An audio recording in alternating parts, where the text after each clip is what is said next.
In the sacred space between heartbeats, where silence speaks and stillness dances, the divine feminine finds her truest refuge. She comes, not as a beggar to a foreign door, but as a daughter returning to her most ancient home. The world has taught her to run, to chase validation through endless doing, achieving, and becoming. Yet in God's presence, she discovers the revolutionary act of simply being. Here, her strength is not measured in what she accomplishes, but in how deeply she surrenders. Like water finding its way through stone, the divine feminine flows naturally toward divine connection. This is not weakness, but wisdom, knowing that true power often lies in receptivity rather than force.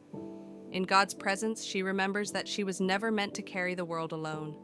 That vulnerability is not a flaw, but a gateway to profound transformation. When she enters this sacred refuge, time bends around her prayers. The anxious voice that whispers, "Hurry, prove, perform," grows quiet. God's presence teaches her that she is worthy of rest, that her value was established long before she drew her first breath. The divine feminine learns to trust the rhythms woven into her being, cycles of growth and release, of blossoming and lying fallow.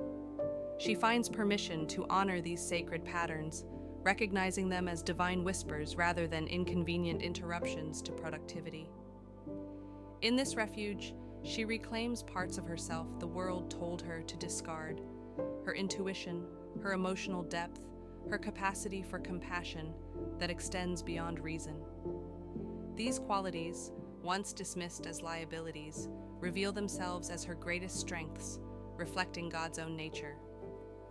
She discovers that her body, so often objectified, criticized, or reduced, is actually sacred ground. In God's presence, she experiences the radical freedom of being fully embodied and fully loved, without condition or expectation.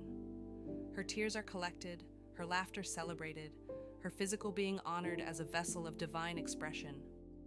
The divine feminine finds liberty in the paradox that true freedom comes through surrender. As she releases her grip on control, she gains access to a power greater than her own striving could ever produce. She learns that rest is not laziness, but preparation for purpose. In God's presence, she remembers her connectedness to all creation. The artificial boundaries between herself and others grow thin. Her compassion expands, her forgiveness deepens, her love becomes more courageous because it flows from an inexhaustible source rather than her own limited reserves. This refuge transforms not only how she sees herself, but how she moves through the world. She carries this sanctuary within her now, a quiet confidence, a gentle authority that needs no validation because it is anchored in something eternal. She becomes a refuge for others, not through depletion, but through divine overflow.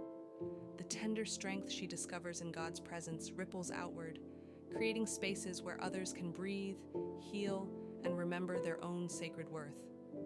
The divine feminine finds that this refuge is not an escape from reality, but the very foundation that enables her to engage with life more fully, more authentically, more powerfully. In God's presence, she doesn't disappear. She becomes more truly herself than she has ever been before.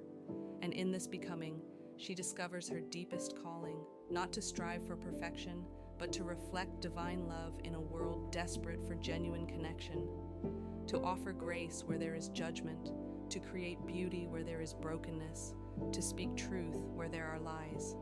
This is the revolutionary power of finding refuge in God's presence, not to hide, but to be transformed, and in that transformation, to transform the world around her with a strength that flows from the very heart of love itself.